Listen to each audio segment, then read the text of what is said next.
another installment of Inside IU Softball with Michelle Gardner. I'm Dave Leno exclusively for IUHoosiers.com. This past weekend, the Hoosiers down in Clearwater, Florida, went 3-2 and bolstered the team's record to 5-5 overall, and that's the best start since the 1997 season when the Hoosiers were 7-3. Overall, Coach, from the Cathedral Classic to the USF Tournament, I'm sure you've seen a lot of improvement out there. Yes, actually, I felt like, offensively the bats came alive in, a couple of games, and I thought defensively we were much more sound this weekend. Still had a few little blunders here and there, but, kind of still had another great pitching performance weekend, and, had some, in my opinion, saw some really good things, made a couple changes to the lineup here and there, but felt confident in what we were doing. You started off with a win, an 8-2 victory over UAB.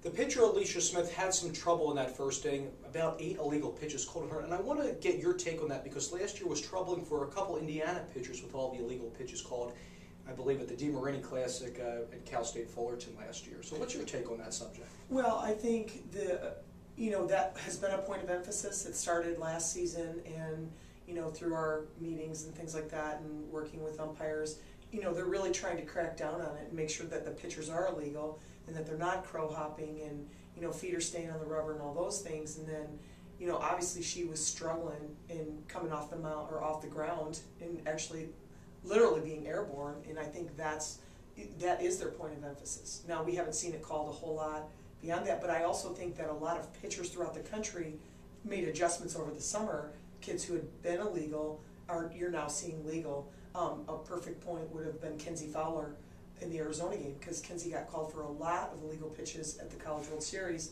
and against us obviously didn't have any. I don't know if she'd had any through the weekend, but after watching her throw this season, I thought she had worked extremely hard this summer to make some adjustments. So I really feel like it is important, and I want my pitchers to be legal, which they are, but I've had illegal pitchers, and if that's the way it's going to be, then it needs to be that way for every game, every umpire, every team, as opposed to sometimes last season it seemed to me almost a little random at times. Like, I had a pitcher who I thought was illegal quite often.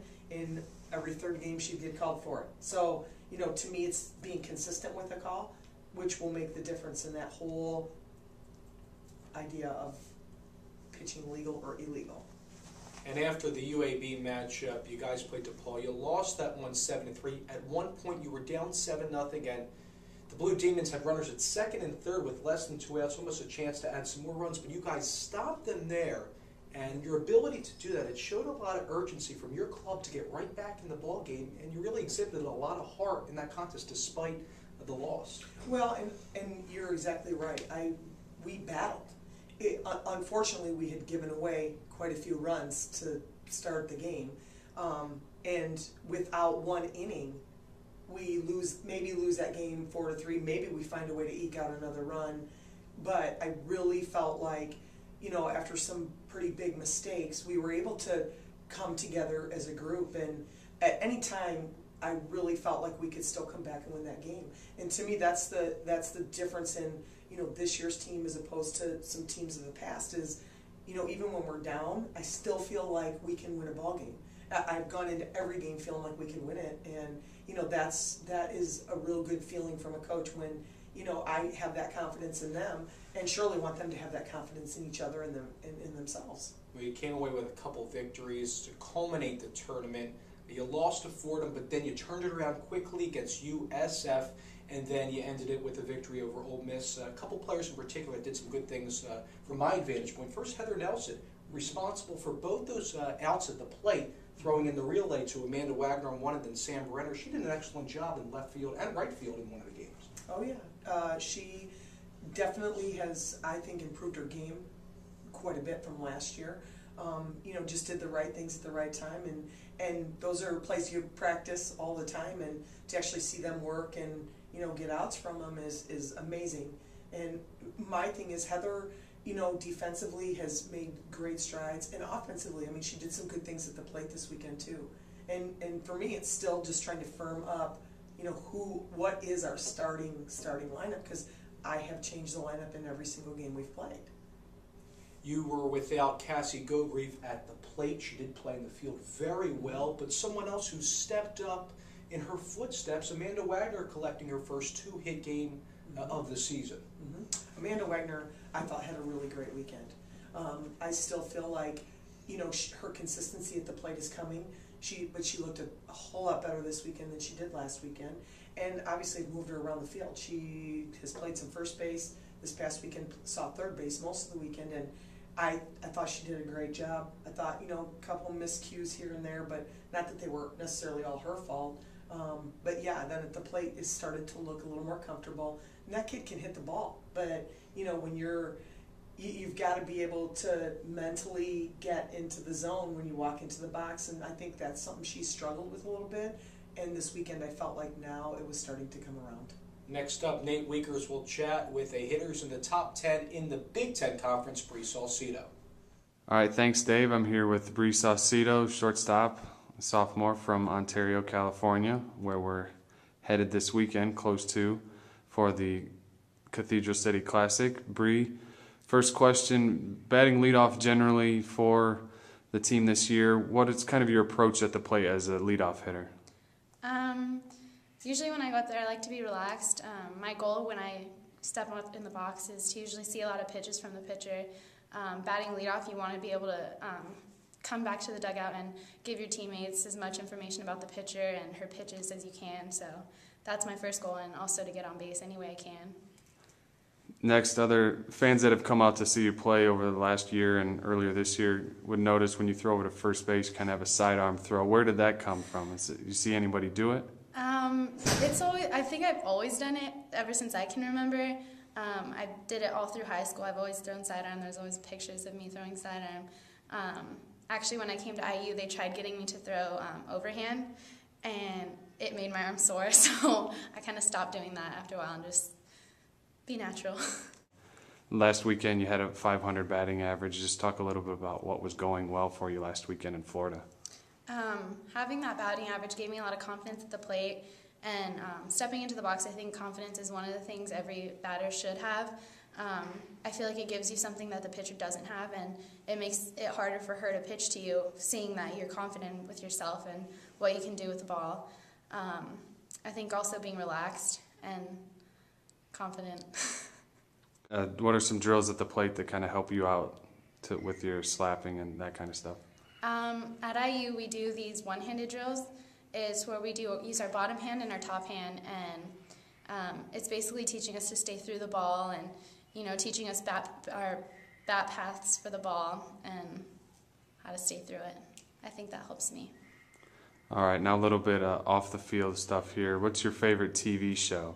My favorite TV show is Pretty Little Liars on Mondays. What's your favorite food? My favorite food is Italian, especially pasta, spaghetti. Let's say it, okay. If you could go anywhere in the world, where would you choose to go? Italy, for the food. What's your favorite class? Psychology. Who's been the most influential person in your life? Definitely my mom. She's such an inspiration to me. She's always positive and keeps me motivated to do my best in everything. So. Who's your favorite athlete of all time, any sport? Kat Osterman. After watching her in, I don't remember what Olympics it was, but it was the first time I ever saw her play. And she's a lefty pitcher. And after I saw her play, I went on eBay to look for left-handed gloves and had my dad go outside and play catch with me left-handed so I could be a left-handed pitcher like Kat Osterman. If you weren't playing softball, what sport would you maybe try to give a shot here at IU? I would say soccer, just because it's really competitive, and I think it'd be really fun. All right, thanks, Bree, and Dave, we'll throw it back to you. Thank you very much, Nate and Bree. Well, Coach, you guys go to the Cathedral City Classic out in Palm Springs, California, in the desert. Hopefully everybody puts that suntan lotion on. Everybody's getting a little bit better out there. But in all seriousness, another stealthy competition for you in the opposing dugout. You start with Florida, a team that's had 6 shutouts in the last 6 ball games. And what are you looking forward to in those contests to come? Well, obviously Florida's ranked number 4 in the country this week, and they're a great ball club. They score a ton of runs. They've got good pitching and good defense. And I think really for us, it's walking in there and playing our game and not getting wrapped up in the hoopla of ranked teams again, because our first 3 games out there are against ranked teams. Really just focusing on us as a group and competing till the very last out of every game. And, I do feel like we can win some ball games out there. And as I mentioned, we're getting better each week, and, you're hoping that each piece of the puzzle just kind of starts fitting in and becoming a whole. And I think that's where we are at this point. I see us being able to compete with Florida. I see us being able to compete with San Diego State and with Cal. So, and then we have LMU and, Cal State Fullerton on the backside of that. And, I really feel this whole weekend we can compete with every team that we play with. You mentioned Cal, and the team lost 3-0 to them behind Jolene Henderson's 2-hitter. So when you analyze that game, will you go back to the contest you recently played a couple weeks ago at the Ketchikan against them? Absolutely, because we can learn some things. Most importantly to me is hitters, what was she doing? And what is going to be your strategy when you go to the plate? Because I think, obviously, we know their hitters. We know how to throw them a little better this time around. And, you still have to have a good game on the mound. Defensively, I think we're getting stronger, which is something that we needed to happen. And then I feel like it really is a matter of our hitters making adjustments. And now they've seen a couple weeks of all different kinds of pitching, which makes a difference. So feel good about that. There's going to be over 30 teams at this tournament, and a lot of picturesque fields out there. They have a Wrigley Field, a Yankee Field, Pawtucket Field. You're going to play at a couple of those. I believe you start off with the first 2 games at the Yankee Field. Mm-hmm.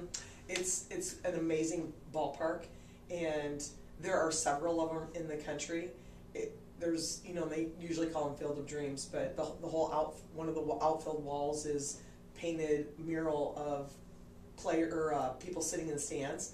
It's really just a neat environment, and the tournament they make it like a World Series. I mean, it's a big deal. It's a big tournament. I think they actually have a couple games that are on ESPN2. I mean, they do some TV footage of the games and things like that. So a lot of top-ranked teams are going to be there. It'll be a great atmosphere for this young club to be in.